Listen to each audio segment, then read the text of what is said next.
नमस्कार साथियों, मैं पंकज सिंह एक बार फिर से आप सभी का स्वागत करता हूं अपने चैनल और एप्लीकेशन वीसीएल विद पंकज सिंह पर। साथियों, हमने जो ईएलटी ग्रेड का जो क्लास स्टार्ट किया है उसमें जो 30 नंबर का जीके है, आज उसका पहला पार्ट है। जी हाँ, जीके का दायरा इतना लंबा है, जनरल नॉलेज का आयाम इतना विस्तृत है कि उसको लिमिटेड पीरियड में कंप्लीट करना बिल्कुल इम्पॉसिबल है।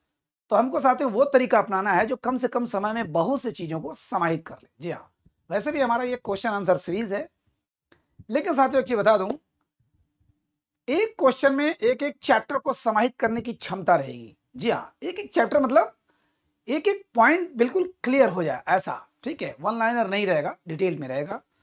तो चूंकि इतना लंबा सिलेबस, आपका ज्योग्राफी पढ़ना है, आपका हिस्ट्री पढ़ना है, आपका पॉलिटी पढ़ना है, आपका इकोनॉमिक्स का भी थोड़ा बहुत पोर्शन पढ़ना है। पिछली बार अगर 2018 का पेपर देखते तो उसमें कृषि से भी काफी सवाल आए थे, कुछ साइंस के भी हैं। कहने का मतलब वैसे भी जीके का दायरा इतना लंबा है, अगर उसको कंप्लीट करना चाहते हो तो हमको थोड़ा से स्मार्ट वर्क करना पड़ेगा, ठीक है।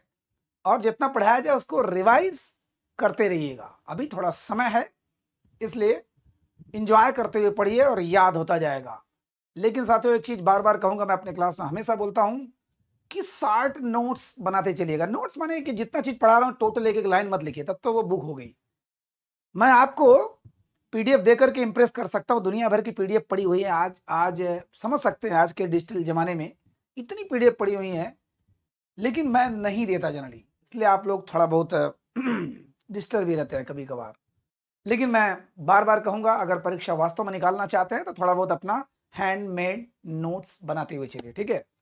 चलिए, तो कुछ लोगों का ये क्वेरी था कि कैसे कैसे, तो मैं बता दूं फटाफट कि जो मेरी क्लास चल रही है यूपीएलटी ग्रेड का, ठीक है, एप्लीकेशन का नाम है वीसीएल विद पंकज सिंह। आप उस एप्लीकेशन से डाउनलोड कर सकते हैं, ठीक है। उस ऐप्स का नाम ही है वीसीएल विद पंकज सिंह, चैनल का नाम भी है वीसीएल विद पंकज सिंह, ठीक है। इस पर आप जाकर के बहुत ही नॉमिनल फीस में आप पूरे यूपीएलटी ग्रेड का पूरा कोर्स ले सकते हैं उसमें, ठीक है। और हमारा क्लास स्टार्ट हो चुका है, मतलब एक ये डेमो क्लास के रूप में है, ठीक है, कि आप समझ सको कि आपको कैसा क्लास मिलेगा। बहकाने वाला काम कभी हुआ नहीं है।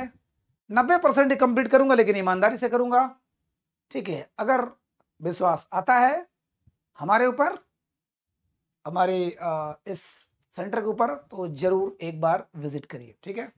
धन्यवाद। चलिए क्लास की बात करते हैं। पहला क्वेश्चन साथियों, दक्षिण पूर्व एशिया का एकमात्र सक्रिय ज्वालामुखी कौन सा है? मैंने आपसे एक चीज वादा किया था, चूंकि ये क्वेश्चन पहले बना चुका था, कि टोटल हिंदी में हो गया है, ठीक है, बीच बीच में इंग्लिश भी रहेगी, बट मैं वैसे बायलिंगुअल बताऊंगा तो आपको दिक्कत नहीं होनी चाहिए। दक्षिण पूर्व एशिया का एकमात्र सक्रिय, देखिए ये थोड़ा सा, सक्रिय ज्वालामुखी का नाम क्या है, माने एक्टिव। देखिए 3 प्रकार के ज्वालामुखी होते हैं, ठीक है, एक्टिव, इनएक्टिव और डॉर्मेंट। माने जो बिल्कुल जहां से लावा फूटता रहता है, ज्वालामुखी बताने की किसी को जरूरत नहीं है, जहां से लावा फूटता रहता है, आप एक्टिव हैं कि नहीं, जवान है कि नहीं, 40 साल के जवान है कि नहीं, आपके अंदर से लावा फूट रहा है कि नहीं, वो चीज दिखाता है कि आप कितने एक्टिव हैं। सक्रिय ज्वालामुखी। इनएक्टिव माने ये चला जा चुका है, बिल्कुल सो चुका है। जैसे आप ही लोगों में से बहुत लोग होते हैं, पेपर का वेट करते हैं, पेपर का नहीं, वैकेंसी का वेट करते हैं, वैकेंसी का नहीं, वैकेंसी की जब डेट आ जाए डेट का वेट करते हैं, उसके बाद फिर सोचते हैं कि चलो अभी तो बहुत दिन बचा हुआ है। इनएक्टिव माने बिल्कुल इनएक्टिव, खत्म हो चुका है। ये ऐसा ज्वालामुखी जो सुप्त हो चुके हैं, बिल्कुल कभी इसमें हजारों साल से कोई विस्फोट नहीं हुआ है। और डॉर्मेंट माने सुप्त होता है, माने सोया हुआ है, कभी भी फट सकता है। आप में से कई लोग ऐसे होंगे जो सोए हुए हैं, जामुन की तरह कोई आग लगाने वाला अगर आए, तो हनुमान जी ने जिस प्रकार से छलांग मारी थी, आप भी छलांग मारते हैं, लेकिन वो मोटिवेशन एक स्थायी मोटिवेशन नहीं होता, अंदर से जो प्रेरणा निकलती है वही सबसे बड़ा मोटिवेशन होता है। फिर कई लोग बोलते हैं सर कभी मोटिवेशन का क्लास लीजिए, ये वो सब बेकार बातें हैं साथियों। अंदर से जब तक नहीं निकलेगा वो जज्बात और जुनून कि हमको ये एग्जाम क्वालिफाई करना है, तब तक कुछ होने वाला नहीं है, ठीक है, बकबकाते रहेंगे हम लोग। चलिए, तो हमने कहा दक्षिण पूर्व एशिया का एकमात्र सक्रिय ज्वालामुखी कौन सा है, तो इसको बता दिया जाए कि नारकोंडम द्वीप बैरन द्वीप, सैडल पीक, माउंट थूलियर। इसको चारों को हम देख लेते हैं क्या क्या चीज है। तो इसका सही जवाब है बैरन द्वीप, बैरन द्वीप, बैरन आइलैंड। ठीक है, ये बैरन आइलैंड, इसका नाम ये बैरन, बैरन माने होता है बंजर, बंजर माने अनुपजाऊ, जहां पर कोई पैदावार होने की संभावना नहीं है, बैरन। लेकिन नाम के जस्ट विपरीत ये सक्रिय है, एक्टिव है। पूरे दक्षिण पूर्व एशिया में, माने समझिए कि भारत और इधर जो पीछे का पूरा एशिया है, सब जगह एकमात्र सक्रिय ज्वालामुखी। ठीक है, पूरे दक्षिण एशिया का। तो देखते हैं कहाँ है ये बैरन आइलैंड, बैरन द्वीप कहाँ है साथियों। हम लोग जानते हैं हमारा भारत ये है, भारत महान, जितने 28 प्रदेश और 8 केंद्र शासित प्रदेश जितने हैं सब इसके अंदर हैं। इसके बाहर 2 ऐसे क्षेत्र हैं जो कि इंडियन टेरिटरी माने केंद्र शासित प्रदेश है। हम लोग जानते हैं कि इधर है अंडमान और इधर निकोबार और इधर लक्षद्वीप। लक्षद्वीप माने समंदर में है, ये दोनों समंदर में है। ठीक है, और सब तो इसके अंदर है, 2 पार्ट इसके बाहर है, अंडमान निकोबार द्वीप समूह और लक्षद्वीप साथियों, लक्षद्वीप। ठीक है, तो देखते हैं इसको थोड़ा सा बड़ा करते हैं अंडमान को। अंडमान को अगर बड़ा करते करेंगे तो ये 4 पार्ट में आएगा। ठीक है, 4 पार्ट में आएगा। ठीक, निकोबार को भी हम लोग 3 पार्ट में देखेंगे, पहले अंडमान को देख लेते हैं तो सारा कुछ आपका क्वेश्चन क्लियर हो जाएगा। ठीक, दक्षिण पूर्व एशिया का, मैं तो कहूंगा दक्षिण पूर्व एशिया नहीं, पूरे दक्षिणी एशिया का। ठीक है, अब कहेंगे दक्षिण पूर्व क्या होता है, चूंकि आपको पता है जो रीजनिंग अगर आप पढ़ते हैं या जीवन में पढ़ते हैं तो ये पूरब, ये पश्चिम, ये उत्तर, ये दक्षिण, और ऐसे भी दिशाएं होती है। चूंकि 10 दिशाएं होती हैं, 4 तो ऐसे हो गया, 4 कोने हो गए, ऊपर नीचे हो गया, 10 दिशाएं। तो ये देखिए, ये उत्तर है और ये पूर्व है, तो इसको हम लोग पूर्वोत्तर बोलते हैं, उत्तर पूर्व बोलते हैं या नॉर्थ ईस्ट बोलते हैं।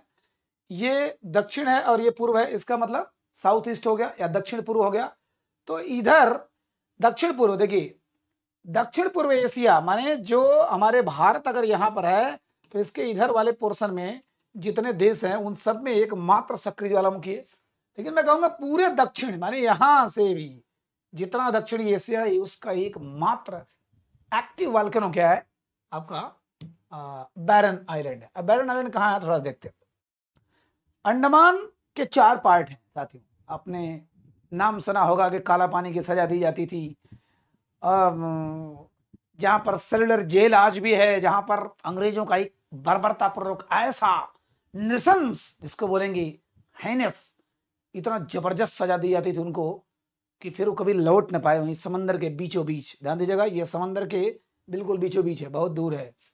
तो चलिए हम लोग इसको पढ़ते हैं नॉर्थ आइलैंड। ठीक, नॉर्थ आइलैंड, उत्तरी आइलैंड, उत्तरी अंडमान, और ये है मध्य, मिडिल आइलैंड। ठीक है, मध्य अंडमान, यह है दक्षिणी माने साउथ अंडमान, और यह लिटिल अंडमान। ठीक, लिटिल अंडमान, ध्यान दीजिएगा, नॉर्थ, मिडिल, साउथ, लिटिल, उत्तरी, मध्य, दक्षिणी। अब पता है कि ये तीनों अगर हम, ये उत्तर में है तो ये दक्षिण में, ये मध्य में हो गया, बीच में हो गया, और लिटिल जो सबसे नीचे है, या तो वो बहुत बड़ा हो सकता है या तो बहुत छोटा होगा। अगर अपने पर सबको भार अपने पर लादा हुआ है तो बहुत बड़ा हो गया, या उसको बहुत छोटा समझ करके नीचे दबा दिया जाता है, 2 ही चीज हो सकता है। ठीक, तो नॉर्थ में क्या क्या चीज याद करने लगे, ध्यान दीजिएगा। यहां पर एक ज्वालामुखी है और एक यहां पर ज्वालामुखी है, ध्यान दीजिएगा, मध्य अंडमान और नॉर्थ अंडमान माने उत्तरी।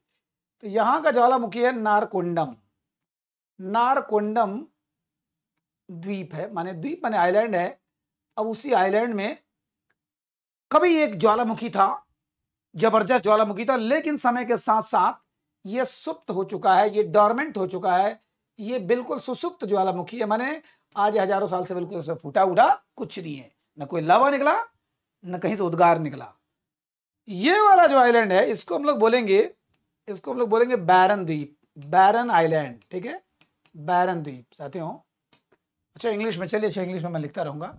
बैरन आइलैंड यहां पर माने मध्य अंडमान में बैरन आइलैंड है। ठीक है, यही वो सक्रिय ज्वालामुखी है, इसका मतलब अंडमान में है, निकोबार में नहीं है। अंडमान में एक्टिव वॉल्केनो ये है बैरन द्वीप। मध्य वाले में, ठीक है, मध्य वाले में। अब याद करने लायक थोड़ा सा इसमें है कुछ दक्षिणी अंडमान में साथी, दक्षिणी अंडमान, ठीक है। पहली बात कि इसकी जो राजधानी है पोर्ट ब्लेयर इसी पर है, पोर्ट ब्लेयर। अंडमान की राजधानी पूरे अंडमान और निकोबार, मान लीजिए मैं निकोबार के भी 3 पार्ट बना दे रहा हूं, अंडमान और निकोबार के 3 पार्ट के पूरे की राजधानी का पोर्ट ब्लेयर, और यहीं पर है सेलुलर जेल, ठीक, सेलुलर जेल, ठीक है, जहां पर जिसको हम लोग काले पानी की सजा बोलते हैं। सेलुलर जेल आप लोग फोटो फिगर वगैरह देख सकते हैं, यहां पर मैंने नहीं डाला, ठीक है, समय थोड़ा जाता। पोर्ट ब्लेयर की राजधानी किस पर है? दक्षिणी अंडमान पर है। दक्षिणी अंडमान पर ही उसी द्वीप के बीचों बीच माने समंदर के बीचों बीच वो आइलैंड है, आइलैंड पर क्या बना हुआ है? जेल, इतना भयानक जेल ऐसे त्रिकोणा में है ना, और वहां से कोई निकल के भाग नहीं सकता था। वीर सावरकर जैसे सेनानियों को वहीं पर कैद करके रखा गया था, बहुत बुरी सजा दी गई थी। फिलहाल आजादी के बाद सब कुछ सही हो गया। तो पोर्ट ब्लेयर यहाँ पर, और याद करने लायक क्या चीज है, यहाँ पर दक्षिणी अंडमान के अगल बगल में एक आइलैंड है, इसको हम लोग बोलते हैं north sentinel island. North sentinel माने उत्तरी सेंटिनल आइलैंड। यहां पर साथियों सेंटिलीज नामक जनजाति रहती है। ध्यान दीजिएगा कितना सवाल इसमें छिपा हुआ है, आपके हर प्रश्न में बहुत सवाल छिपा हुआ है, उसका उत्तर छिपा हुआ है। तो दक्षिणी अंडमान देखिए, उत्तरी अंडमान, मध्य अंडमान, दक्षिणी अंडमान, दक्षिणी अंडमान के बगल में सैकड़ों किलोमीटर दूर यहां पर सेंटिनल आइलैंड है, नॉर्थ सेंटिनल आइलैंड। आइलैंड माने द्वीप समूह, ठीक है, वो भी समंदर में है। वहां पर एक सेंटिलीज नामक जनजाति होती है जो 60-70 लोग हैं। उनको बिल्कुल भी पसंद नहीं है कि कोई हमारे मामले में हस्तक्षेप करे, ना सरकार ना आदमी, ना कोई भी वहां पर जाता मार देते हैं, वो जान से मार देते हैं। सरकार चाहे तो कुछ भी कर सकते, लेकिन क्यों मारेगी भाई, हमारे देश में है, वो हमारे देश के आदिवासी हैं। अमेरिका के एक लोग गए थे, सबने सुना होगा वो कहानी समझाने, हम तो समझा लेंगे उद्धव बाबा की तरह। कृष्ण मना करते रह गए गोपियों को कि मत समझाने जाओ, उनको कोई नहीं समझा सकता। उद्धव बाबा को बड़ा घमंड हो गया, हम समझाएंगे। महीनों समझाते रहे, बोले समझ में आया? ना कुछ नहीं आया। फिलहाल वही हाल यहाँ पर, अमेरिका गए समझाने, पहले ही मार के मार दिए। एक बार तो बच के चले आए, दूसरी बार मार दिए सब जान से। तो कहाँ है सेंटिलीज जनजाति, नॉर्थ सेंटिनल, देखिए। चलिए अच्छा, अभी देखते हैं हम लोग। और यहीं पर चलिए, ये वाला थोड़ा ज्यादा डीप हो जाएगा आपका। रटलैंड आइलैंड है, कोई मतलब नहीं है, जो थोड़ा नॉर्मल चीजें हैं वो जानने लायक है। उत्तरी अंडमान, मध्य अंडमान, दक्षिणी अंडमान। मध्य अंडमान में क्या है? बैरन द्वीप, यही है सक्रिय ज्वालामुखी। पोर्ट ब्लेयर दक्षिणी अंडमान पर है। सेलुलर जेल यहीं पर 3 जो है या 21 द्वीप जो समूह थे, अंग्रेजों के नाम पर था, उसका हाल ही में 2 साल पहले सबका नाम चेंज हो गया, जिसमें 3 नाम मेन था, हैवलॉक द्वीप, रॉस द्वीप, नील द्वीप। हैवलॉक द्वीप का नाम स्वराज द्वीप हो गया, नील द्वीप का नाम शहीद द्वीप हो गया। और स्वराज द्वीप के लिए जान लीजिए बस यहाँ पर कि जो रॉस द्वीप था, रॉस द्वीप, यह रॉस आइलैंड था, इसका नाम सुभाष चंद्र बोस द्वीप हो गया। सुभाष चंद्र बोस द्वीप, ठीक है। 3 आइलैंड थे, मेन 3 आइलैंड थे। वैसे हैं 21 का नाम बदला गया है, 21 द्वीप समूह है, लेकिन 3 जो है मेन था, हैवलॉक, नील और रॉस। तो हैवलॉक द्वीप का नाम स्वराज द्वीप रख दिया गया, अब नील द्वीप का नाम शहीद द्वीप रख दिया गया, और राज द्वीप का नाम सुभाष चंद्र बोस द्वीप रख दिया गया, ठीक है। अगर कभी पेपर में आता है कि सुभाष चंद्र बोस द्वीप कहाँ है, तो दक्षिणी अंडमान में। चलिए हो गया। और यहां पर ये लिटिल अंडमान है। यहां पर एक चीज जानने लायक है कि पूरे भारत का सबसे छोटा राष्ट्रीय पार्क अगर कोई है तो वो है साउथ बटन। साउथ बटन साथी, बहुत ही कम जगह में बहुत ही छोटा राष्ट्रीय पार्क है। पूरी इंडिया का सबसे छोटा साउथ बटन। और सबसे बड़ा कौन सा है? कश्मीर में हिमिस नेशनल पार्क सबसे बड़ा, ठीक है, सबसे बड़ा। वो भी एक सवाल हो गया, ठीक। अब इसके बीच में साथियों, इसके बीच में 10 डिग्री चैनल है, ठीक है, 10 डिग्री चैनल। चैनल क्या होता है? तो ये समझिए हल्का सा, जो जान रहे होंगे वो तो ठीक है, लेकिन चूंकि फिजिकल एजुकेशन वाले जहां तक है वो थोड़ा जीके जीएस में हाथ पांव का कमजोर होता है, अगर वो अन्य परीक्षाओं से रिलेटेड नहीं है तो। अदरवाइज किसी क्षेत्र में फिजिकल एजुकेशन वाले कमजोर नहीं होते हैं, लेकिन चूंकि उनका सिलेबस इतना लंबा होता है कि जीके जीएस पढ़ते नहीं है, फिलहाल ये जो भारत पूरे विश्व का मैप है, इसमें बीच वाली जितनी रेखा, बीच में एक रेखा होती है उसको हम लोग बोलते हैं इक्वेटर लाइन या भूमध्य रेखा बोलते हैं। उसके बाद 90 लाइन इधर होता है 90, और इधर ये सब काल्पनिक रेखाएं होती हैं, ठीक है। इसमें कोई लाइन ऑफ कैंसर होता है, मतलब कर्क रेखा, मकर रेखा, ये रेखा हुआ, ये जितनी क्षैतिज रेखाएं हैं माने हॉरिजेंटल, जितनी हॉरिजेंटल लाइंस है इसको हम लोग बोलते हैं अक्षांश, और जितनी लंबवत ये है, ये जितनी आपके वर्टिकल लाइन है इसको हम लोग बोलते हैं देशांतर। कॉमन आदमी भी जानता है अक्षांश देशांतर, अक्षांश देशांतर। ये 0 अंश है, ये 0 अंश है, इधर भी ये 0 अंश है, इधर भी ये 0 अंश है, 90 अंश है। तो 0 अंश के ऊपर जब जाओगे आप, जैसे डी रखते हो ना, डी चांदा रखते हो, वही हाल है कि यहाँ पर जो 8 अंश, जैसे 1 0 है तो 1 होगा, 2 होगा, 3 होगा, 8 करके यहाँ 90 है, 90। तो जो 10 डिग्री, जो 10 जो अंश की ये जो लाइन गुजरती है ना, इसी के बीच में, अंडमान और निकोबार के बीच में 10 डिग्री चैनल है साथियों। 10 डिग्री चैनल किसके बीच में? अंडमान और निकोबार के बीच में। ठीक, सवाल बार बार आया हुआ है और आने की संभावना भी है, ठीक है। इसको मैं डिटेल में पढ़ाऊंगा, एक क्लास पूरा ये रहेगा, क्योंकि जब तक आप मैप को ये वाले को नहीं समझते हैं, खास करके ग्लोब को, तब तक तो फिर बेकार है समझना कोई, ठीक है। तो आपका क्या क्या समझ में आया? नारकोंडम द्वीप हो गया, सुसुप्त ज्वालामुखी है, बैरन द्वीप का सक्री, सैडल पीक और माउंट थूलियर। यहां पर ये जान लीजिए, यहां पर एक चीज और है, यहां की सबसे ऊंची चोटी यही है, माने उत्तरी आइलैंड सबसे ऊंची चोटी है इसका आपका सैडल पीक। अगर आ गया कि अंडमान की सबसे ऊंची चोटी कौन सी है? Saddle peak. उत्तरी अंडमान की सबसे ऊंची चोटी कौन सी है? Saddle peak. पूरे अंडमान निकोबार की सबसे ऊंची चोटी कौन सी है? सैडल पीक, ठीक है। 732 मीटर है ये, 732 मीटर ऊंचा, माने ये पीक माने कोई माउंटेन की चोटी जो होती है, ठीक है। तो उत्तरी अंडमान सैडल पीक आपका हो गया, बैरन द्वीप हो गया, ठीक है। और माउंट थूलियर क्या है अभी हम बाद में बात करेंगे, ठीक है। इसको हम लोग बोलेंगे, जो निकोबार में 3 पार्ट है, निकोबार में इसको बोलेंगे हम लोग कार निकोबार, माने कार लेके चलते हैं। फिर इसके लिटिल निकोबार, और यहां पर ग्रेट निकोबार, ठीक है, ग्रेट। अंडमान के 4 पार्ट हो गए, निकोबार के 3 पार्ट हो गए, car Nicobar, little Nicobar, great Nicobar. हो सकता हो कंफ्यूज हो जाए कि ये कैसे समझ में आएगा। कार लेकर निकले हम, और लिटिल के मतलब लिटिल होते हुए, छोटे होते हम लोग लास्ट में ग्रेट बनते हैं। कभी भी हम महानता की श्रेणी में तभी आते हैं जब हमारे पास इतना धैर्य होता है कि लास्ट तक टिके रहते हैं, महानता की श्रेणी में आते हैं, ठीक है। कार शुरू में है, ग्रेट नीचे है, बीच में लिटिल है, तो समझ जाइए कि 3 पार्ट उसके हो गए, car Nicobar, little Nicobar, great Nicobar, great Nicobar, great Nicobar, ठीक। और इसी ग्रेट निकोबार पर एक चोटी है, उसका नाम है माउंट थूलियर, माउंट थूलियर, ठीक है। माउंट थूलियर ये यहां की सबसे ऊंची चोटी है। कहां की? अब मैं कैसे बता सकता हूं? पूरे निकोबार की सबसे ऊंची चोटी माउंट थूलियर, ग्रेट निकोबार की सबसे ऊंची चोटी माउंट थूलियर, ठीक है। ये दोनों बन सकता है, ठीक। तो अंडमान की सबसे ऊंची चोटी सैडल पीक, पूरे अंडमान निकोबार की सबसे ऊंची चोटी सैडल पीक, ठीक। उत्तरी अंडमान की सबसे ऊंची चोटी सैडल पीक। लेकिन अगर यहां पर आ जाए कि निकोबार की सबसे ऊंची चोटी माउंट थूलियर, दक्षिणी ग्रेट निकोबार की सबसे ऊंची चोटी माउंट थूलियर, ठीक है। ये हो गया आपका अंडमान और निकोबार। एक चीज बस यहां देखना है थोड़ा सा, ये जो है यहां एक चैनल है, माने समुद्र में है चूंकि, तो समुद्र के बीचों बीच जो स्थल को जोड़ता है, जो लैंड पार्ट को जोड़ता है, ज्वाइन करता है, उसको हम लोग चैनल या जलसंधि बोलते हैं, ठीक।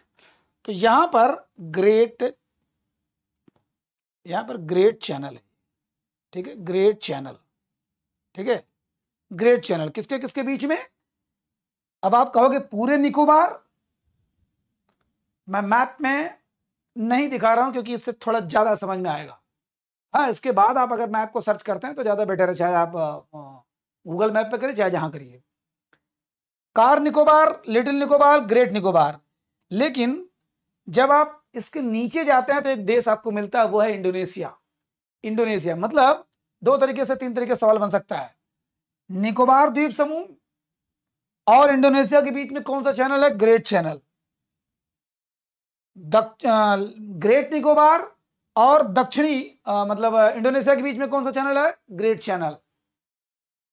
दक्षिणी निकोबार माने ये सबसे दक्षिण में है, मतलब ग्रेट निकोबार और सुमात्रा द्वीप, मतलब इंडोनेशिया वाला जो पार्ट है ना उसको सुमात्रा आइलैंड बोलते हैं, उसके बीच कौन सा है? Great channel. थोड़ा सा आपको मैं फिगर में ये बता दे रहा हूं, ये देखिए, ये भारत का नक्शा, ये अंडमान और निकोबार। अब जो निकोबार जहां खत्म होता है यहां, इसके बाद इंडोनेशिया है देश, इंडोनेशिया। और इंडोनेशिया में 4 मुख्य आइलैंड होते हैं, जावा, सुमात्रा, बाली, बोर्नियो। तो जावा पर तो उसकी राजधानी जकार्ता है। हम लोग जकार्ता को इसलिए भी पढ़ना पड़ेगा हमको क्योंकि जकार्ता पे कई जो संगठन है, ऑर्गेनाइजेशन है, उसके हेडक्वार्टर्स है जकार्ता में, जैसे आसियान का साथी। फिलहाल जिनका बैकग्राउंड बिल्कुल जीरो है उनको थोड़ी प्रॉब्लम होगी, जरूर होगी, लेकिन जो थोड़ा बहुत जानते हैं, थोड़ा बहुत समझ रहे हैं, उनको समझ में आएगा। अभी हमने क्या पढ़ा? केवल अंडमान पढ़ा। एक क्वेश्चन में इतना सवाल बना हुआ है, ठीक है। अंडमान निकोबार देखिए कितना दूर है। इसका हाईकोर्ट कहाँ है? कलकत्ता में, वेस्ट बंगाल में इसका हाईकोर्ट है, ध्यान दीजिएगा। इसका अफिलिएशन वेस्ट बंगाल से, न उड़ीसा से, न आंध्र प्रदेश से, न तमिलनाडु से। इसका हेडक्वार्टर कहाँ है? माने हाईकोर्ट बंगाल में, ठीक है। चलिए, तो ये मेरे ख्याल से चारों समझ में आ गया। माउंट थोलियर निकोबार द्वीप समूह का सबसे ऊंची चोटी है, माउंट थोलियर ग्रेट निकोबार की सबसे ऊंची चोटी है। ग्रेट चैनल किसके किसके बीच में है? या तो आप कहिए ग्रेट निकोबार और इंडोनेशिया के बीच में, या पूरे निकोबार इंडोनेशिया के बीच में, या ग्रेट निकोबार और सुमात्रा द्वीप के बीच में, सुमात्रा द्वीप, ठीक है, सुमात्रा द्वीप। तो मेरे ख्याल से आपका ये चारों ऑप्शन तैयार हो गए, 4 क्वेश्चन यहां तैयार हो गए, प्लस बीच में जितना है उसको छोड़िए।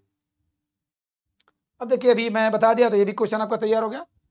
उत्तरी सेंटिनल आइलैंड कहां पर है? नॉर्थ सेंटिनल द्वीप कहां पर है?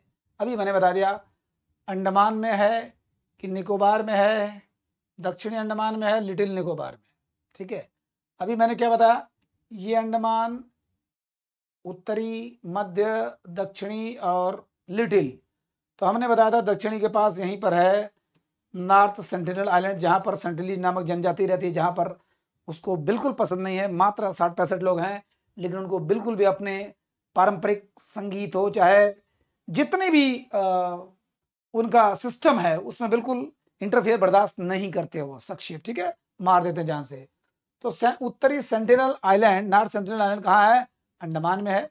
कौन सा अंडमान में है? अब यहाँ पर सॉरी, यहाँ पर अंडमान तो है ही है, ठीक है, अंडमान भी मान सकते हो आप, लेकिन यहाँ पर असली क्या है? दक्षिणी अंडमान के पास है, ठीक है, दक्षिणी अंडमान। क्योंकि नॉर्थ, मिडिल, साउथ और ये, तो दक्षिणी अंडमान के पास में, ठीक है। और लिटिल निकोबार, अभी मैंने बताया लिटिल निकोबार दूसरा वाला है, पहला कार निकोबार, दूसरा लिटिल निकोबार, तीसरा ग्रेट निकोबार।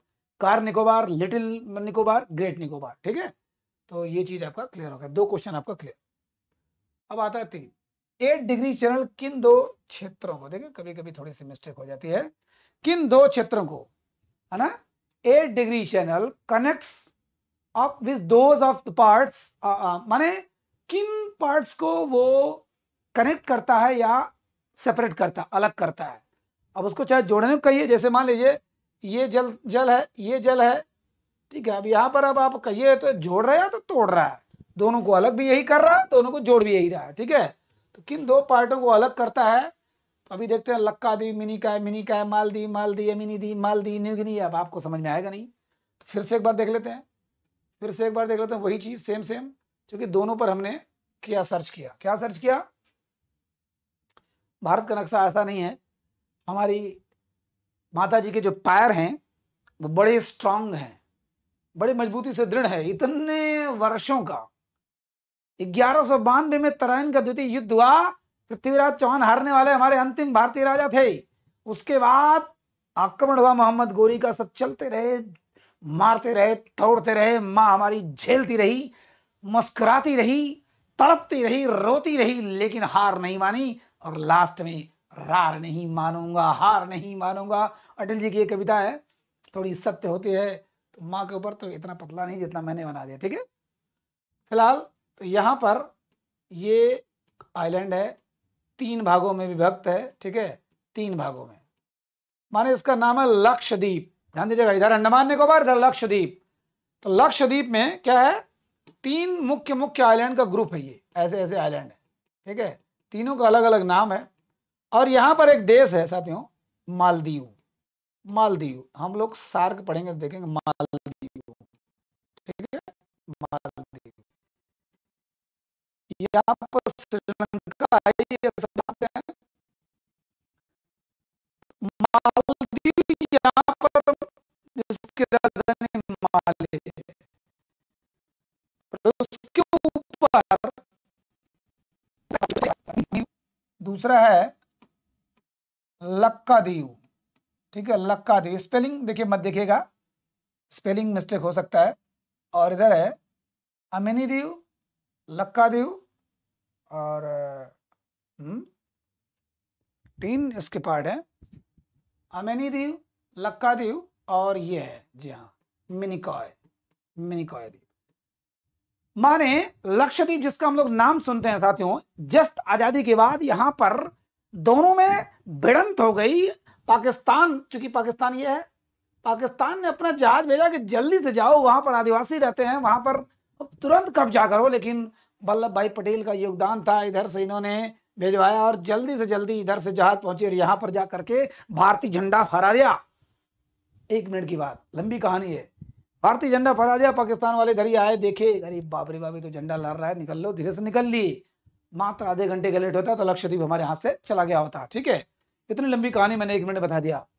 फिलहाल अमीनीदीव, लक्कादीव, मिनिकॉय, ALM या MLA, MLA से याद करिए इधर नीचे से। MLA माने होता है विधायक, member of legislative assembly, MLA, ठीक है। तो मिनिकॉय द्वीप, लक्कादीव, अमीनीदीव, इसके बीच में साथियों देखो, लक्कादीव पर ही इसकी राजधानी कावारत्ती है। कावारत्ती, जो लक्षद्वीप की राजधानी कावारत्ती है, कावारत्ती, ध्यान दीजिएगा, आप लोग इंग्लिश मीडियम वाले इंग्लिश में लिखते रहिएगा, मैं बार बार भूल जा रहा हूं। कावारत्ती, इसकी राजधानी कहां? लक्कादीप पर। साथियों तो इसके बीच में जो चैनल है, ध्यान दीजिएगा, इसके बीच में जो रेखा गुजरती है वह है 9 डिग्री चैनल। किसके किसके बीच में? मिनिकॉय और लक्कादीप, मिनिकॉय और लक्कादीप। और जो ये हमने कहा कि माले है, माले, इसके बीच में, यानी ये दोनों के बीच में कौन सी रेखा गुजरती है? 8 डिग्री चैनल। ये है 9 डिग्री चैनल। और जस्ट यहाँ पे देखिए 8 नीचे है, तो जैसे मान लीजिए आपका ये भूगोल है, यहाँ पर 0 है, ये 8 है, ये 9 है और ये 10 है। तो 10 किसको किसको अलग कर रहा है? अंडमान और निकोबार को।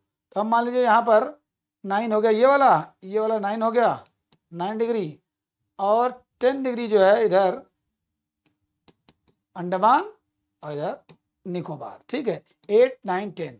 अब देखते हैं 8 डिग्री किसको किसको अलग करती है? मालदीव नामक देश को और लक्षद्वीप को अलग करती है।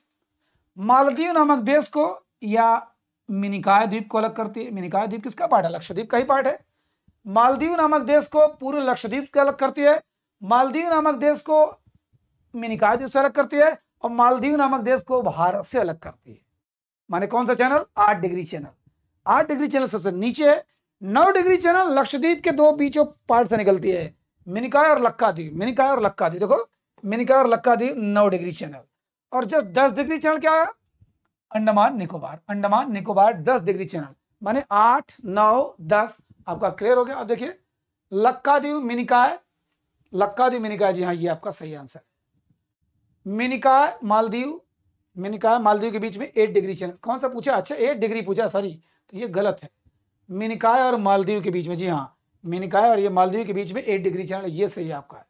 मालदीव और अमीनीदीव, अमीनीदीव तो इतना ऊपर है तो मालदीव यहाँ से कोई हो ही नहीं सकता, और मालदीव और पापुआ न्यूगिनी ये कभी हो ही नहीं सकता, और न्यूगिनी बहुत दूर है, ठीक है। तो कहने का मतलब आपका ये सही है, मिनिकॉय और मालदीव।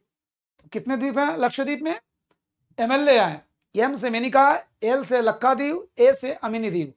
अमीनीदीव, लक्काद्वीप, मिनिकॉय। मिनिकॉय के नीचे कौन सा देश है? माले देश है। माले, मालदीव जिसको बोलते हैं हम लोग, मालदीव, माले, ठीक है, हमारा पड़ोसी देश है, हालांकि बहुत ऐसा खास रिश्ता नहीं है। चलिए ठीक है, ये हो गया 3 क्वेश्चन। चौथा क्वेश्चन, फाहियान किसके काल में भारत आया था? हिस्ट्री का आ गया पोर्शन। फाहियान किसके काल में भारत आया था? ऐसे ही साथियों हम लोग मिक्स करके लेके चलेंगे, लेकिन एक पोर्शन काफी चीज को कवर करेगा, तो जल्दी से आपकी तैयारी हो जाएगी बढ़िया से, ठीक है। अब चंद्रगुप्त मौर्य जी नहीं, बिल्कुल नहीं। हर्षवर्धन बिल्कुल नहीं। बिंबिसार बिल्कुल नहीं। चंद्रगुप्त द्वितीय विक्रमादित्य, जी हाँ विक्रमादित्य।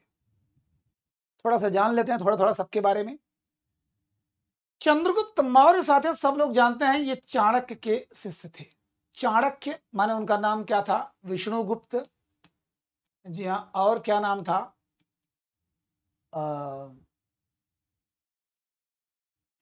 चाणक्य, विष्णुगुप्त। कुछ ऐसी चीजें हैं जैसे होता नहीं कि एबीसीडी आप भूल जाओ, तो एबीसीडी को अगर आप भूलते तो आपसे उतना बड़ा अपराध नहीं हो सकता है। अब यहां पर ये नाम मुझे पता है कि आप जितने लोग देख रहे हो सबको मालूम है, और मैंने करोड़ों बार पढ़ाया या बोला है। उसके बाद आप देखिए दिमाग में नहीं, नाम नहीं याद आ रहा है। चाणक्य, विष्णुगुप्त, कौटिल्य। सोचिए कौन नहीं जानता कौटिल्य को।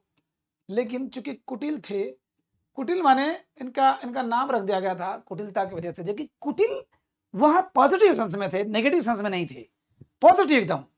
जिस आदमी ने पूरे देश को एक करने के लिए घनानंद जैसे गंदे आदमी से, गंदे राजा से टक्कर लिया, पूरे भारतीय साम्राज्य को सिकंदर के आक्रमण से बचाने के लिए ठोकरें खाया, चंद्रगुप्त मौर्य जैसे महान सम्राट को पैदा किया, ठीक है। ऐसे को लोग कुटिल है, तो कुटिल भारत को बचाने की संघटना की कहा जाता है। नहीं बताता है चाणक्य उस आदमी से जरूर मिलना। कहानी या किस्सा है, सच्चाई कितनी है क्या पता। चाणक्य जब आता है मिलने, खोजते खोजते उसको पता नहीं था कि यार ये तो कुटिया में रहता है। महल में हम सोचे रहे प्रधानमंत्री है वहां के मौर्य वंश के, जाता है मिलने जवान, तो देख रहा है कि एक कुटिया में एक ब्राह्मण बैठे हुए हैं ना। तो उन्होंने कहा कि मैं आपसे कोई बात करना चाहता हूँ। कहा ठीक है। थोड़ी औपचारिकता हुई, उसके बाद बातचीत। जो जो कुछ देर बात होती थी, कभी दीपक बुझा देते थे, कभी जला देते थे, कभी दीपक बुझा देते थे, कभी जला देते थे। सिकंदर को आश्चर्य हुआ, बड़ा सरप्राइज था। उसने कहा कि ये क्या कर रहे हैं आप, मेरा खोपड़ी सनक जा रहा है, ये मैं पूरे विश्व को विजय करके यहां पर आया हूं आपसे मिलने के लिए, और आप ये दिया बुझा रहे हैं, जला रहे हैं। उन्होंने कहा देखिए, जब हमारी आपकी पर्सनल बातें हो रही हैं बीच बीच में, तब मैं अपने घर का दिया जला, और जब हमारी राजनीतिक बातें हो रही हैं तब मैं राज्य के दीपक जला रहा हूं। माने पर्सनल बातों में राज्य का दीपक नहीं, वहां का तेल बुझा दे रहा हूं, ये दूसरा जला रहा हूं। आदमी सरप्राइज था, हक्का बक्का था, भले ही कहानी हो। उसको लग गया कि ये बंदा साधारण नहीं हो सकता। तो चंद्रगुप्त मौर्य को खड़ा किया था साथियों किसने? विष्णुगुप्त ने, चाणक्य ने, कौटिल्य ने। और थोड़ा सा बता दूं मैं, इसी बहाने कुछ इतिहास के भी अंश पूरे हो जाएंगे। आपका मगध साथियों, जिस प्रकार से आज 28 प्रदेश हैं, उस समय हमारे यहाँ 16 प्रदेश थे, 16 महाजनपद थे ना। 8 आपके यूपी में थे, 3 आपके बिहार में थी, फिर गांधार था पाकिस्तान में, कंबोज, और इस प्रकार से कुल मिला जुला के जो अवंती मध्य प्रदेश में, कुल मिला जुला के 16 महाजनपद थे, ठीक है।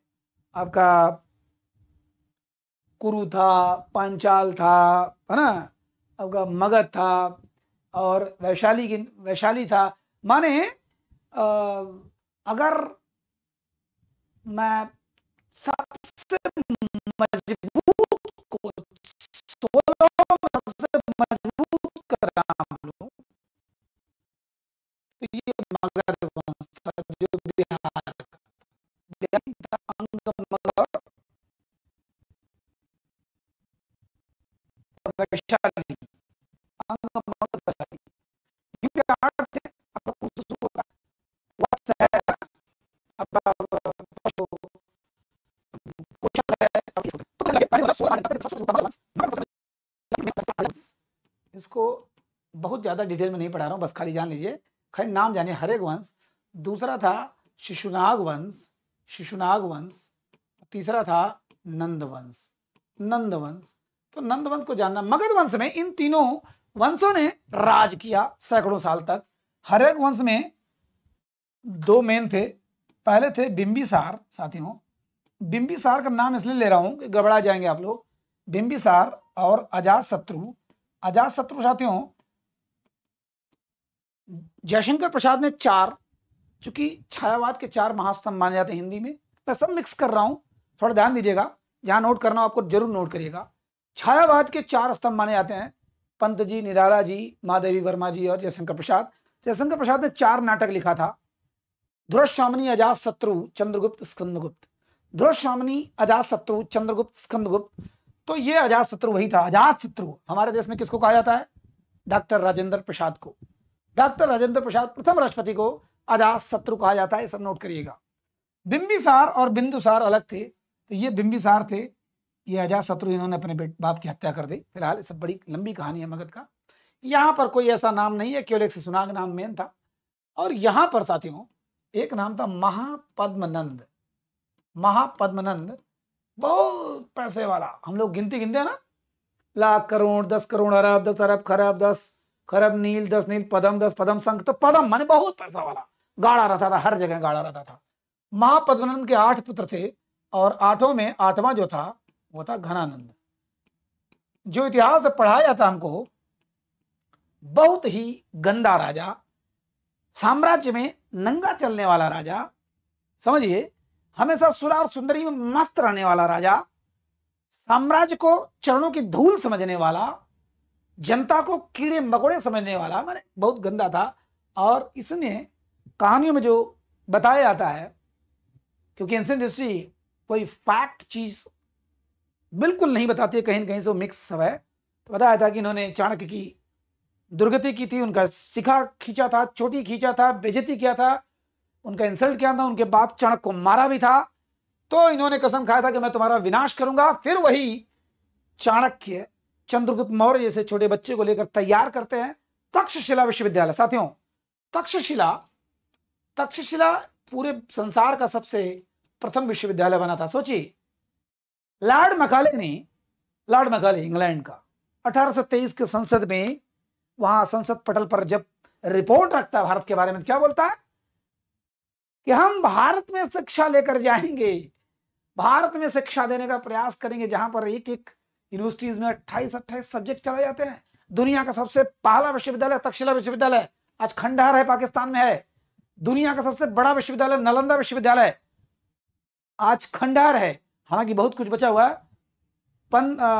लगभग 1600 साल हो गया, 1600 साल पहले बना सबसे बड़ा विश्वविद्यालय, 10 बाई 5 किलोमीटर का, वो उसको हम शिक्षा देने जा रहे हैं।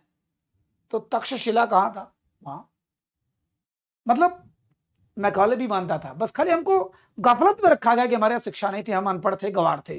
अदरवाइज तक्षशिला विश्वविद्यालय वाले, नालंदा विश्वविद्यालय वाले, हाँ, जिसको बख्तियार खिलजी ने जब जलाया था तो 6 महीने जलता रहा, उस विश्वविद्यालय का केवल पुस्तकालय 3 महीने जलता रहा। ऐसे को हम शिक्षा देने जाएंगे, कहने का मतलब कि अंग्रेज भी मानते थे कि भारतीय शिक्षा में बहुत दम था। उसी तक्षशिला विश्वविद्यालय के गुरु भी थे और शिष्य भी थे, कौन? चाणक्य। वहीं पर जाकर शिक्षा भी लेते हैं, धनुर्विद्या भी लेते हैं। उन्होंने कहा कि शास्त्र के साथ शस्त्रों का भी अध्ययन जरूरी है, इसीलिए उनको सब कुछ आता था। भले उनको डिपिक्ट किया जाता है, वर्णन किया जाता है उनका एक ब्राह्मण के रूप में, थोड़े कमजोर के, लेकिन नहीं, बहुत बहादुर थे। इन्होंने उस छोटे बच्चे को परखा, देखा, राजा वाजा बनता था, ये सब कहानियां हैं। फिर लेके जाते हैं और तक्षशिला में ट्रेंड करते हैं, वहीं पर करते हैं। उसके बाद फिर जब मौका मिलता है तब इनको मार करके यहीं पर मौर्य वंश की नींव रखते हैं। मौर्य वंश आता है, और इस समय कौन आया था? मेगस्थनीज आया था साथियों, इसी में हम दे रहे हैं मेगस्थनीज। मेगस्थनीज नामक यूनानी जो लेखक था, इतिहासकार था, विदेशी यात्री था, चाहे जो कहिए, वो आया था घूमते घूमते चंद्रगुप्त मौर्य के दरबार में, और उसने बहुत कुछ लिखा है अपनी किताब, क्या? इंडिका में। ये सब बार बार सवाल में आता है और आएगा साथियों। इंडिका नामक पुस्तक किसने लिखा है? मेगस्थनीज ने। मेगस्थनीज किसके राज्य में आया था? चंद्रगुप्त मौर्य के। और अगर ये चंद्रगुप्त मौर्य के दरबार में आएगा तो किस वंश की कहानी लिखेगा? मौर्य वंश की कहानी लिखेगा। ठीक है, तो इंडिका नामक बुक में लिखा है चंद्रगुप्त मौर्य। हर्षवर्धन के काल में आया था वेनसांग साथियों, वेनसांग चीनी यात्री आया था ये। ठीक है, हर्षवर्धन के काल में यहाँ कोई ऐसा विदेशी यात्री नहीं आया था। हर्षवर्धन के काल में आया था वेनसांग, जिसने नालंदा विश्वविद्यालय जो बिहार में है, इसमें कुमार गुप्त ने बनवाया था, नालंदा विश्वविद्यालय में अध्ययन किया था 12 साल, और उसने उसको जलने से पहले सारी लगभग पांडुलिपियों का प्रतिलिपि उतार लिया था, माने फोटोकॉपी ले लिया था, लिख कर 12 साल लगातार लिखता राजा। वेनसांग किसके काल में आया था? हर्षवर्धन के काल में। फाह्यान किसके काल में आया? चंद्रगुप्त द्वितीय विक्रमादित्य के काल में। अभी इनकी बात बता रहा हूं। चंद्रगुप्त मौर्य के काल में कौन है? मेगस्थनीज। मेगस्थनीज ने किताब लिखा क्या? इंडिका। ठीक है, तो ये चीजें हैं। तो मौर्य वंश का विनाश क्या? और इसी मौर्य वंश के पहले राजा थे चंद्रगुप्त मौर्य। चंद्रगुप्त मौर्य, ठीक है। और इस आदमी का कहा जाता है कहानियों में कि सिकंदर से एक बार सामना हुआ था। सिकंदर से मिलने गया, लेकिन वहां पर उस गद्दार, जिस गद्दार ने हमारे सिकंदर क्या, उस यूनानी सिकंदर को पनाह दी थी अपने यहाँ कि आओ आओ आओ आओ भारत को लूटो, इसको हम लोग आम्भीक बोलते हैं। उससे जब नजर मिली इसका चंद्रगुप्त मौर्य का, तो थोड़ा तनी तना हो गया। तो सिकंदर ने कहा दड़ो इसको, मारो। चंद्रगुप्त मौर्य कूद करके भाग जाते हैं। ठीक है, तो ये सब, यानी सिकंदर का सामना हुआ था किससे? चाणक्य से। सिकंदर का सामना हुआ था किससे? मगध वंश से। और लड़ाई किसने किया था? पोरस ने। ठीक, पोरस ने। सिकंदर की लड़ाई किससे हुई? पोरस ने। सिकंदर को रोकने वाला कोई अगर था तो चाणक्य थे। चाणक्य हर जगह घूम टहल के आए थे कि ये भारत, उस समय सबसे बड़ा राजा यह बिहार का मगध वंश था। मगध वंश का एक कमीना इंसान घनानंद उस समय राजा था।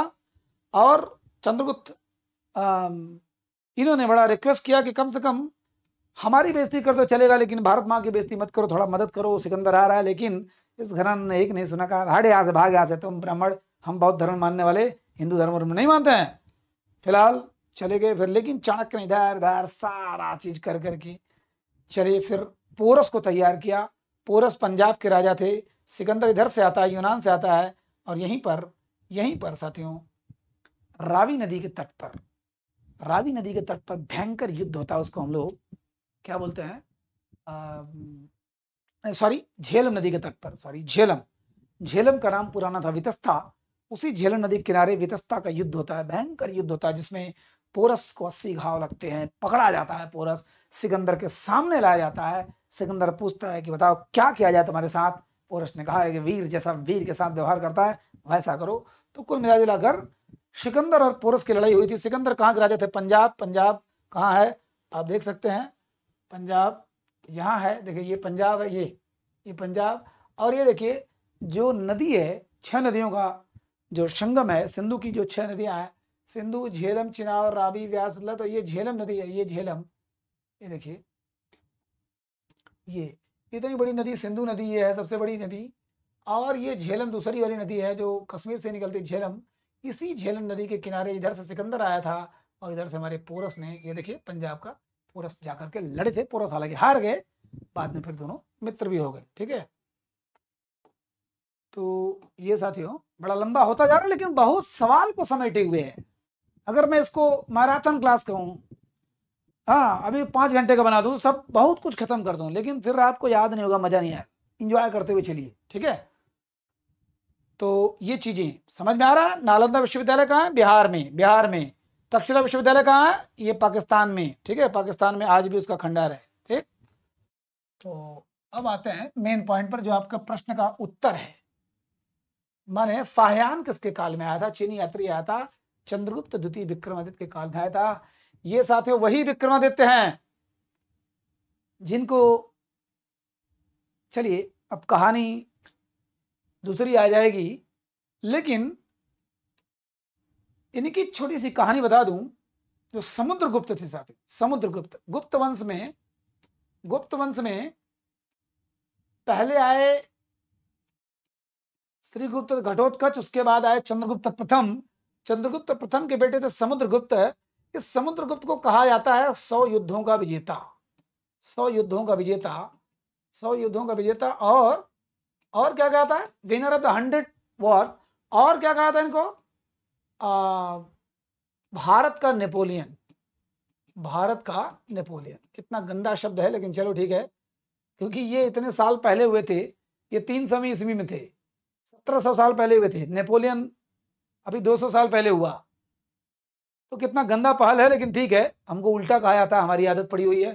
तो भारत का नेपोलियन किसे कहा जाता है? समुद्रगुप्त को। 100 युद्धों का विजेता किसे कहा जाता है? समुद्रगुप्त को।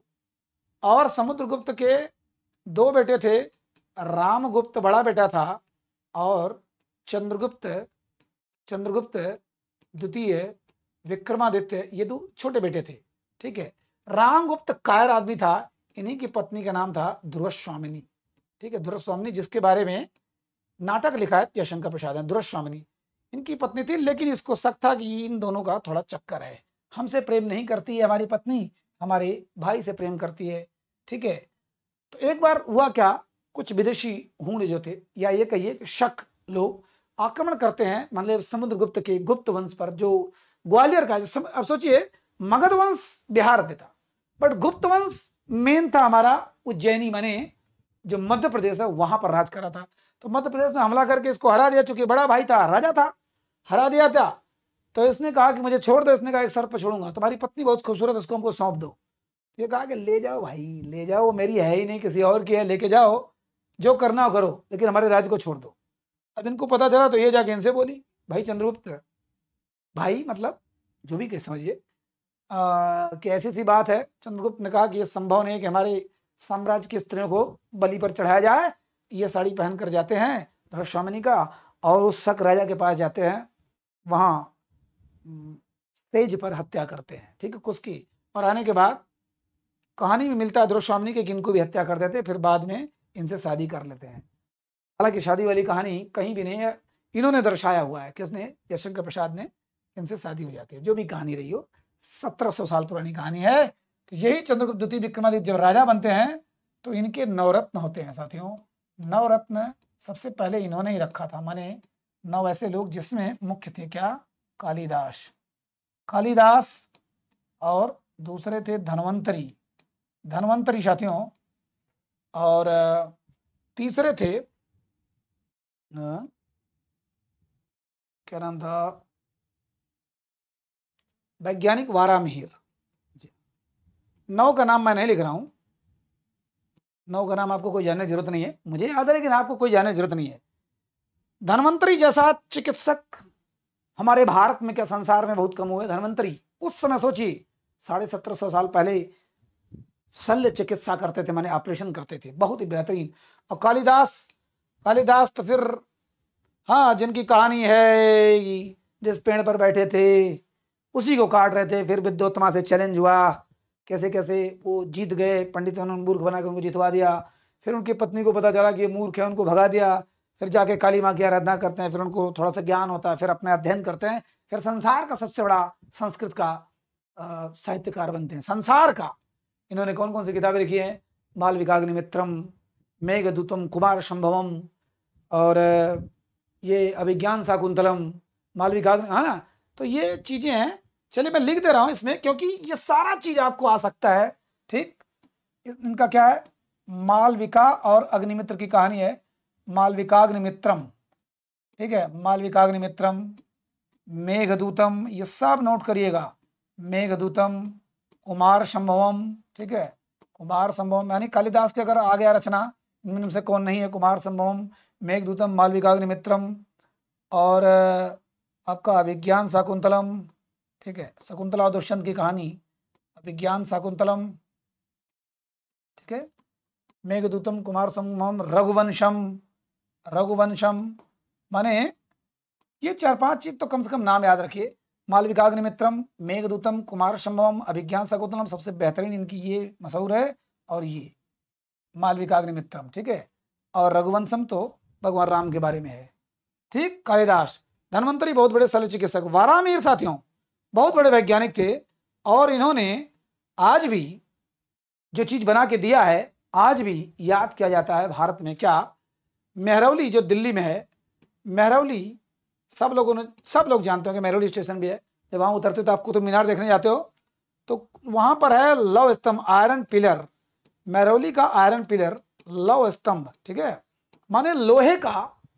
सोचिए, चंद्रगुप्त द्वितीय विक्रमादित्य ने कहा कि कुछ ऐसा चीज बनाओ सब लोग मिलकर के कि मेरी ख्याति कुछ समय तक दिखाई देगी, ये गुप्त वंश का ऐसा, मतलब मेरी ख्याति क्या गुप्त वंश की। तो किसी ने राय दिया सोने को बना दो, तो उन्होंने कहा अरे भाई सोना तो 2 दिन में लूट लिया जाएगा। सब थक गए तो वराहमिहिर को बुलाया गया। वराहमिहिर ने कहा कि ठीक है मैं बनाता हूं। तो उन्होंने कितने धातुओं का मिश्रण करके लोहा बनाया, मतलब वो लोहा जो लगभग 8 फीट का है, वहां पर दिल्ली के कुतुब मीनार एरिया में वहीं पर है, उसको लोग देखने जाते हैं। मेहरौली का लौह स्तंभ, मेहरौली का आयरन पिलर, उसको किसने बनाया था? वारामिहिर ने बनाया। 1650 साल हो गए लेकिन आज भी उसमें जंग नहीं लगा साथियों, जंग नहीं लगा। सोचिए क्या गजब का विज्ञान रहा होगा हमारा, गजब का विज्ञान था।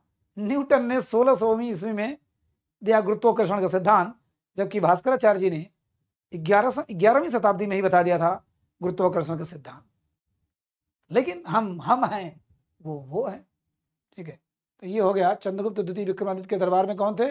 कालिदास भी थे, वारामिहिर थे। मेहरौली का लौह स्तंभ कहाँ? दिल्ली में है। ये किस एरिया में है? आपका कुतुब मीनार में। ठीक है, कुतुब मीनार जो परिषद है। कुतुब मीनार किसने बनाया था? कुतुब मीनार किसने बनाया था? कुतुबुद्दीन ऐबक की याद में, हालांकि दोनों लोग बनवाए थे। तो कुतुबुद्दीन ऐबक साथियों, कुतुबुद्दीन ऐबक नाम जान लो। और इल्तुतमिश, जब ये मर गया तो इसके 2 मंजिलों को इसने पूरा किया। कुतुबुद्दीन ऐबक इल्तुतमिश, कुतुबुद्दीन ऐबक इल्तुतमिश, ये दिल्ली सल्तनत की कहानी है। दिल्ली में 5 राजाओं ने राज किया था। हम लोग उसको अलग चैप्टर पढ़ेंगे।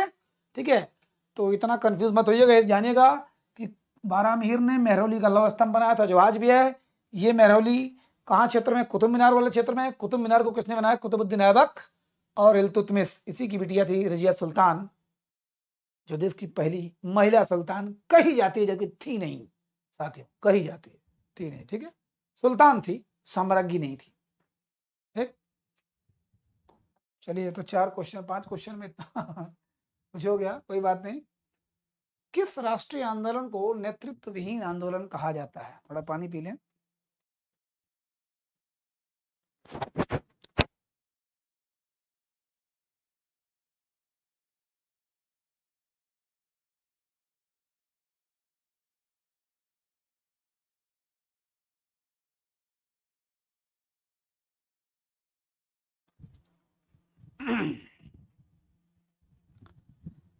साथियों, भले ही 5 क्वेश्चन हुआ लेकिन आपको 50 सैकड़ों क्वेश्चन लगभग समेटे हुए हैं। अगर आप समझने का प्रयास करेंगे तो अब आप कहेंगे कि फिजिकल एजुकेशन में इतना डीप हमको पढ़ना पड़ेगा। जी हाँ, बहुत सिंपल क्वेश्चन जो सवाल बनते हैं अक्सर कि चंद्रगुप्त द्वितीय विक्रमादित्य के दरबार में कौन थे, या कालिदास किसके दरबारी कवि थे, किसके नवरत्नों में से एक थे, मेहरौली का लौह स्तंभ कहाँ है, किसने बनवाया था, सारा चीज आता रहता है। ठीक है, फायान वेनसांग, सोचिए कितना सवाल छिपा हुआ है। किस राष्ट्रीय आंदोलन को नेतृत्व विहीन, ठीक है, लीडरलेस मूवमेंट, माने कोई लीडर था ही नहीं। सोचिए आपकी सेना चली जा रही है, कोई सेना चली जा रही है, कोई लीडर है ही नहीं। सोचिए कौन नेतृत्व करेगा? Who will lead that convoy? कौन लीड करेगा? उस आर्टिलरी को कौन लीड करेगा? उस कैवलरी को कौन लीड करेगा? घुड़सवार सेना को, तोप सेना को, है ना? कौन लीड करेगा जब कोई आ ही नहीं है? सोचिए क्या होगा। तो नेतृत्वहीन आंदोलन, असहयोग आंदोलन कब चला था? 1920 में। इसको तो गांधी जी ने नेतृत्व दिया था। 1920 से 1922 तक हुआ था साथियों असहयोग आंदोलन। गजब का था, नॉन कोऑपरेशन मूवमेंट, गजब का था। नॉन कोऑपरेशन मूवमेंट मतलब हम तुम्हारे सहयोग नहीं करेंगे, हम तुम्हारे कपड़े नहीं पहनेंगे, हम तुम्हारी नौकरी नहीं करेंगे, हम तुम्हारी वकालत नहीं करेंगे, हम तुम्हारे टीचर नहीं मतलब बनेंगे तुम्हारे यहां। सोचिए गांधी जी के एक आह्वान पर सारे अध्यापकों ने टीचरी छोड़ दिया, सारे स्टूडेंट ने कलम कॉपी फेंक दिया, सभी वकीलों ने काले कोट फेंक दिए, सारे लोगों ने विदेशी कपड़े फेंक दिए, विदेशी कपड़ों की होली जलाने लगे, खद्दर पहनने लगे। एक आह्वान पर पूरा देश जैसे लगा कि बस। सोचिए इसी उबाल में सुभाष चंद्र बोस इसी समय 1920 में आईसीएस बने थे। इसी उबाल में सुभाष चंद्र बोस इंग्लैंड से आईसीएस की नौकरी छोड़कर चले आएंगे, बस बस देश तो आजाद हो गया। लेकिन 1922 में चौरी चौरा कांड हुआ। चौरी चौरा माने गोरखपुर, गोरखपुर माने यूपी, गोरखपुर जहां के बाबा योगी आदित्यनाथ मठाधीश हैं और मुख्यमंत्री भी हैं, गोरखपुर। तो चौरी चौरा कांड हो गया क्या गोरखपुर में? कुछ ऐसे जुलूस जा रहा था, थोड़ा तू मैं हुआ पुलिस वालों से, पुलिस वालों ने मार दिया। 5-6 लोग मर गए। अब जब भीड़ मर जाती है फिर बवाल तो होता है, वो लोग दौड़ा लिए। 21 पुलिस वाले थे, एक एसओ थे, माने थानाध्यक्ष थे, सब लोग घुस गए अंदर, अंदर से सटकनी लगा लिया। ये लोग बाहर से छिड़क उड़क के मिट्टी के तेल वगैरह सब आग लगा दिए, 2200 जल के राख हो गए। और जब राख हो गए तब गांधी ने कहा ना, our country is not ready to accept this kind of leadership which is leading towards the just pandemonium, ruckus. माने अगर हंगामे की तरफ देश जा रहा है, जो अभी वो लीडरशिप नहीं आई है जो देश को संभाल सके, छड़ हटाओ, जाने दो। उन्होंने कैंसिल कर दिया। चोरी चौरा करने के बाद असहयोग आंदोलन छोड़। अवज्ञा, सविनय अवज्ञा आंदोलन, ये भी था सिविल डिसओबीडियंस मूवमेंट। ये 1930 में हुआ था साथियों। बस जान लीजिए, एक एक ये मत देखिए 5 हुआ है, सब में एक एक चीज छुपा हुआ है। नौसेना विद्रोह 1946 में हुआ था। तीनों की बातें हम लोग कर लेते हैं। नौसेना विद्रोह, INS, आपने नाम सुना होगा, INS तलवार। INS माने इंडियन नेवल शिप, जो बड़ी सी जहाज होती है जिस पर सब मिसाइल विसाइल सब रखे रहते हैं। INS विक्रांत, INS विराट हमारे पास, गजब गजब।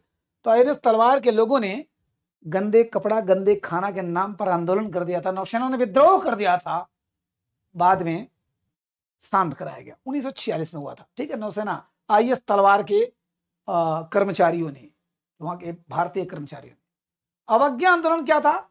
इसका सही आंदोलन है असहयोग आंदोलन। अभी हम चर्चा करते हैं इसका। 1930 में जब भारत वालों की कोई भी मांग नहीं मान रहे थे अंग्रेज लोग, तब इन्होंने, गांधी ने कहा कि चलो भाई इस समय मुझे भूलते जा रहे हैं, कुछ नया बखेड़ा खड़ा करो। तो इन्होंने क्या किया, दांडी मार्च से शुरू किया। दांडी मार्च साथियों 1930 में।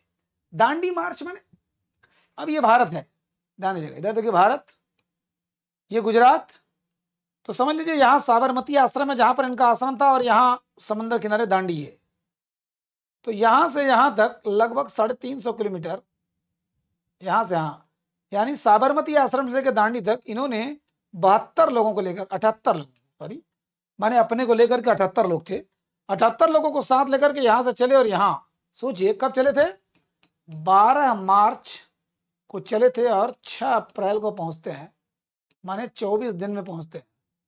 24 दिन में 350 किलोमीटर यात्रा करके, हाँ 240 मील, 350 किलोमीटर यात्रा करके पहुंचते हैं यहां पर, और बोलते हैं कि तुमने नमक पर टैक्स लगाया। साला हम लोग गुजराती आदमी, गुजरात समंदर के तट पर समंदर से नमक निकलता है, हम नमक नहीं बना लेंगे।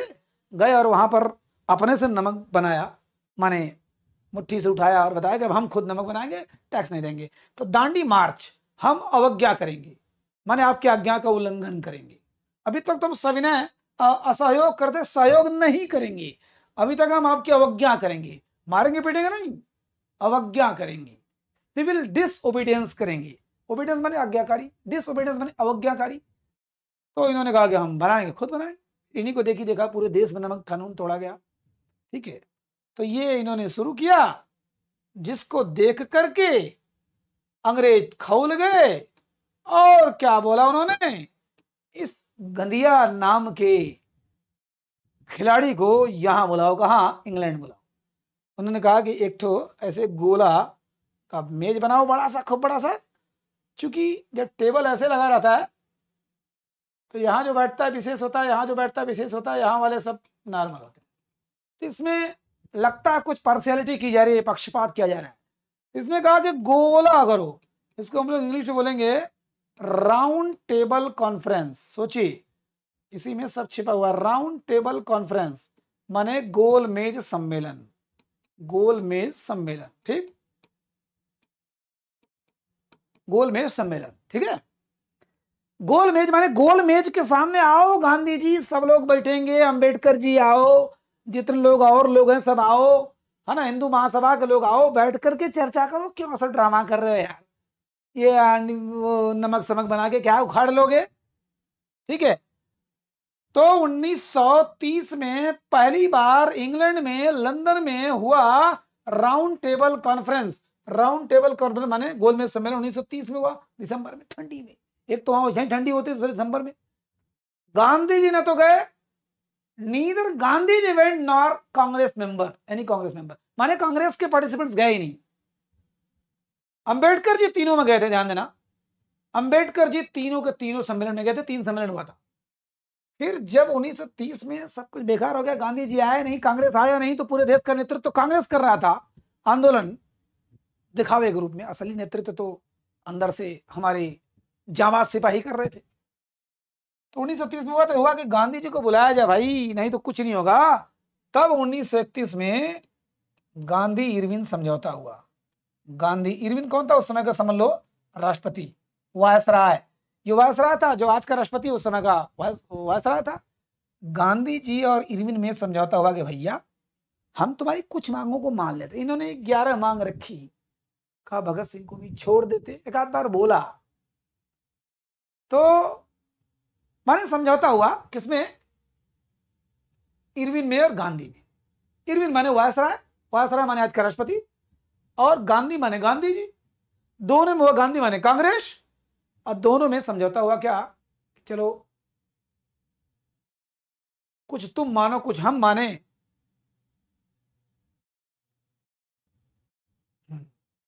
कुछ तुम मानो कुछ हम माने, चलो आपस में कुछ बातें हुई। भगत सिंह को छुड़ाने वाली बात बिल्कुल इनकार कर दिया। गांधी ने समझौता हुआ कि चलो भाई आप कुछ मानो ना मानो, लेकिन दूसरे वाले गोलमेज सम्मेलन में जरूर जाओ, ठीक है। तो 1931 में दूसरा गोलमेज सम्मेलन हुआ, ये भी लंदन में हुआ। उसमें गांधी जी जाते हैं, गांधी जी मात्र एक ही में गए थे बस।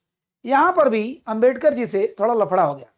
अंबेडकर जी चाहते थे कि दलितों के लिए सिर्फ आरक्षण मिले, ये चाहते थे कि सबको मिले, दलितों को आप हिंदू धर्म से अलग मत करिए, बांटिए मत। दोनों में मतभेद हो गया, विवाद हो गया।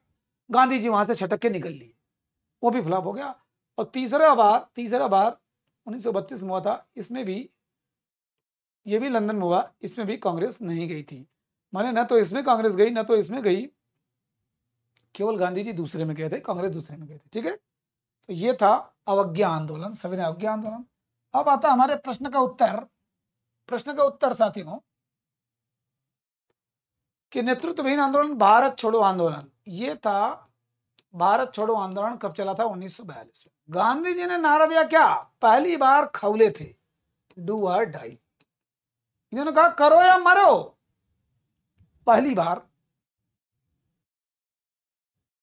चलिए, डू और डाई, देखिए इधर,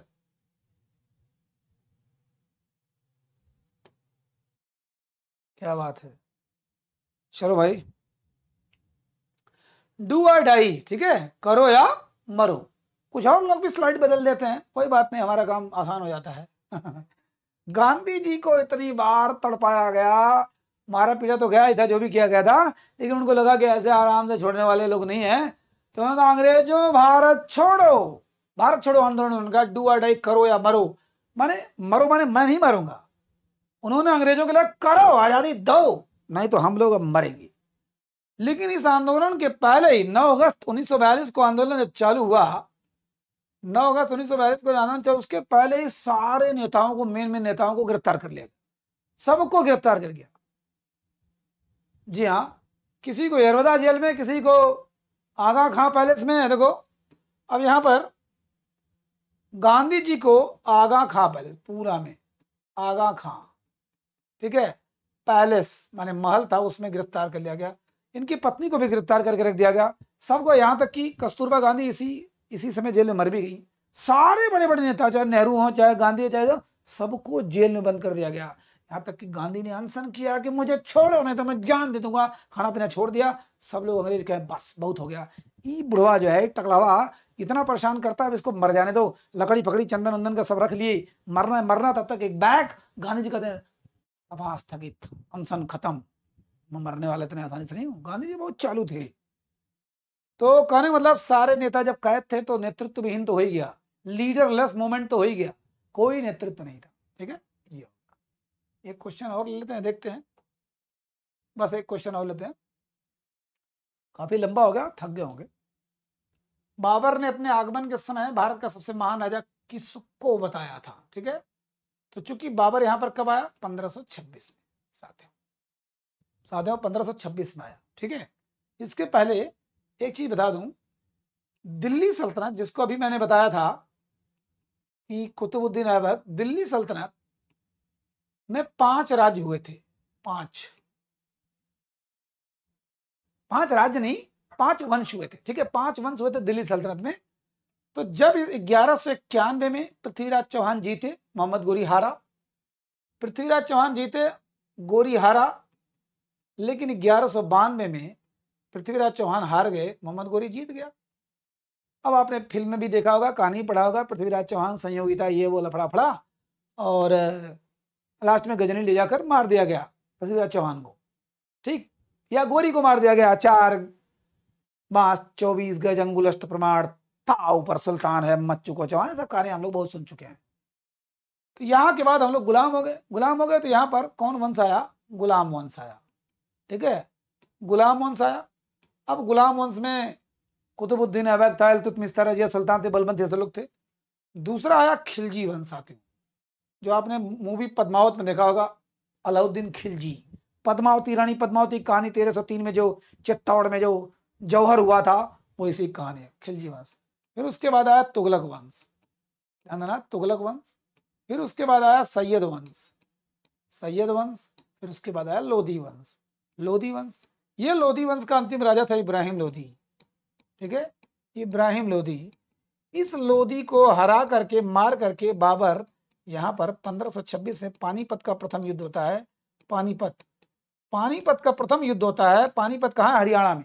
ज्यादातर युद्ध के मैदान हरियाणा में। तराइन का युद्ध कहाँ हुआ? हरियाणा में। कुरुक्षेत्र का युद्ध कहाँ हुआ? हरियाणा में। महाभारत का युद्ध कहाँ हुआ? हरियाणा में। बहुत बड़ा मैदान था। तो गुलाम वंश, खिलजी वंश, तुगलक वंश, सैयद वंश, लोधी वंश को हरा के जब 1526 में जब यहाँ आया, तो हमारे भारत में, चूंकि यही दिल्ली का राजा था मेन, कौन? इब्राहिम लोधी।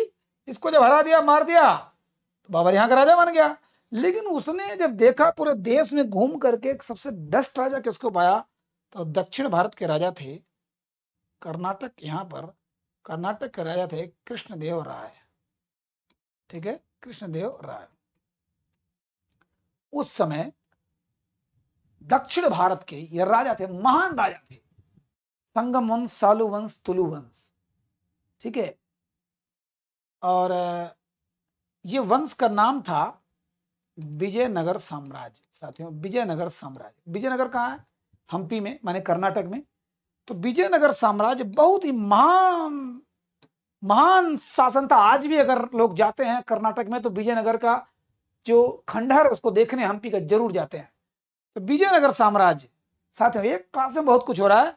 इसकी स्थापना हुई थी 1336 में हरिहर और बुक्का ने किया था। हरिहर और बुक्का नामक राजा ने, मतलब आदमी ने किया था। इसकी कहानी बाद में बताऊंगा। 1336 में, सोचिए 1336 हुआ था। लेकिन जब बाबर आया यहाँ पर, उस समय इसमें 3 वंश हुए थे, संगम वंश, सालू वंश, तुलु वंश। तुलु वंश का राजा कृष्णदेव राय, बहुत ही महान राजा, जिनके कवि थे कौन? एक नवरत्नों में थे, इनके अष्टदिग्गज थे, नवरत्न नहीं थे। इनके 8 मंत्री सबसे मेन थे।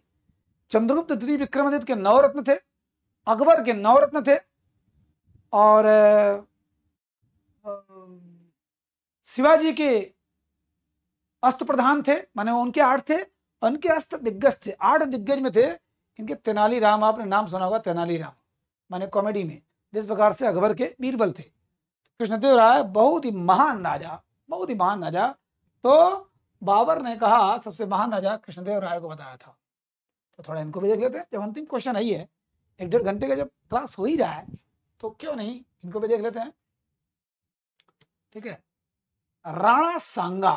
साथियों, राणा सांगा की बहू का नाम था मीराबाई।